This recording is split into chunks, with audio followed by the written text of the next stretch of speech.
see coming out of FX. Dave definitely, without a doubt, got a tightly knit squad. You know, they remind me like of the Chicago Bulls. It's like everyone on their squad has got a talent or a skill that they're bringing to the table. We the men with the style. Everywhere we go, you've seen it. You see it in the books, in the mags. You see all that shit. I went to Berlin. Everybody's writing like T-Kid.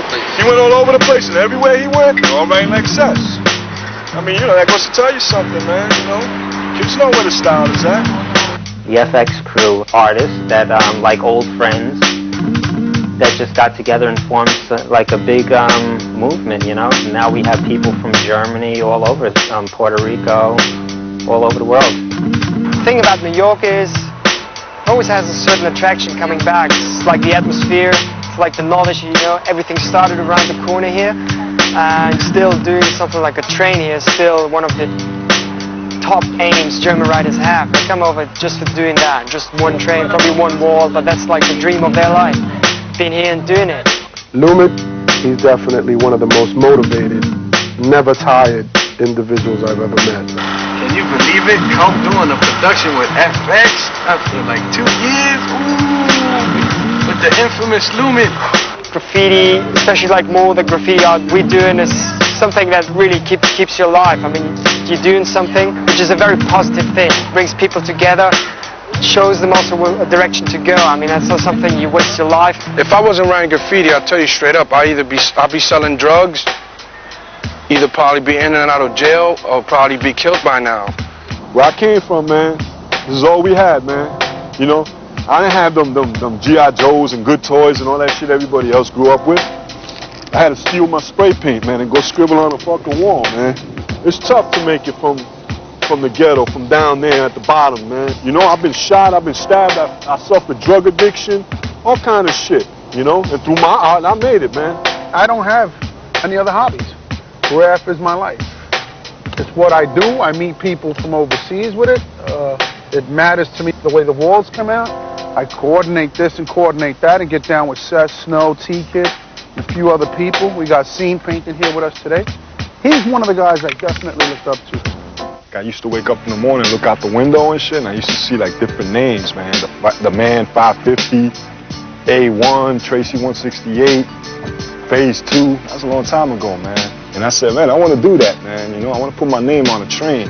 I mean, I remember one time I pulled out a burner, right? I pulled it out in the 137th Street layup, on the one train between 137 and 145th. And people looked at my shit roll into the station, and they started clapping when that train came in. The whole car that I did, you know, top to bottom style shit, man. I wanted to get up and tell people, yo, man, I did that, but couldn't do that, you know what I'm saying? Because I would have got busted or whatever. But that was a good feeling, man, you know what I'm saying? One day, I was coming from the Bronx, and we had a lot of fun, and I was on the train. I was coming home by myself this time, and I was taking the 4 train into the last stop. When I got off the train, I remember the conductor saying, "This is the last stop, everybody off." And I got off the train, the doors closed, and I started walking, and just something like, yo, turn around. I turned around and looked, and it was like this whole car, man, with Butch and Case.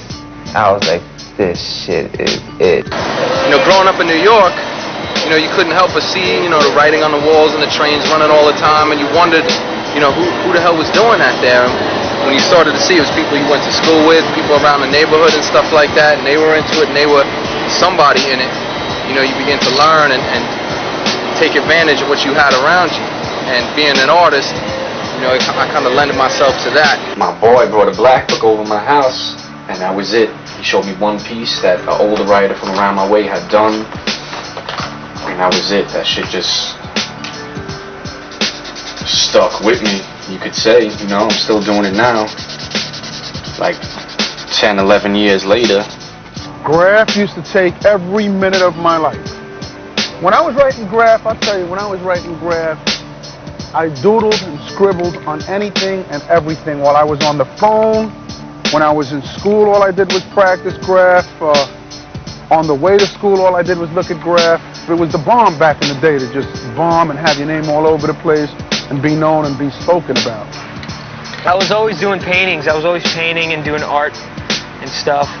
And a lot of people I know, graffiti writers, come to art through graffiti as far as doing paintings and stuff like that. I was doing paintings, I was doing drawings and everything. Then I went into graffiti because I thought it was really cool. I wondered, you know, who was doing that? Why was it there? There was no point of reference. There was no such thing as writers that I heard of back then.